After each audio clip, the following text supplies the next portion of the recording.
નમસ્કાર દર્શક મિત્રો, હું છું રૂપલ વણિચિયા. સંપૂર્ણ ન્યૂઝમાં આપનું સ્વાગત છે. થરા શાક માર્કેટ યાર્ડ ખાતે તારીખ 10 ઓગસ્ટના રોજ પ્રાકૃતિક ખેતી કરતા ખેડૂતોના ઉત્પાદનોના સીધા વેચાણ માટે વિશેષ સ્ટોલનું ઉદઘાટન કરવામાં આવ્યું હતું. રાસાયણિક ખાતરો અને જંતુનાશક દવાઓના ઉપયોગથી મુક્ત ખાદ્ય પેદાશો લોકોને મળી રહે તેમજ પ્રાકૃતિક ખેતી કરતા ખેડૂતોને યોગ્ય બજાર મળી રહે તે હેતુથી માર્કેટ યાર્ડ દ્વારા આ સ્ટોલ ફાળવવામાં આવ્યો છે.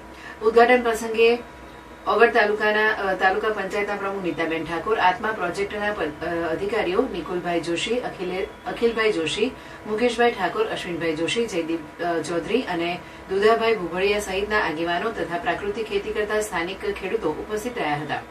પ્રાકૃતિક ખેતી કરતા ખેડૂતોમાં ઠાકોર વરસંગજી ઈસરવા, રામજીભાઈ પટેલ સલીમગઢ, સુરેશભાઈ પટેલ ભાવનગર અને અલ્પેશભાઈ ખોડા સહિતના ખેડૂતો ઉપસ્થિત રહ્યા હતા.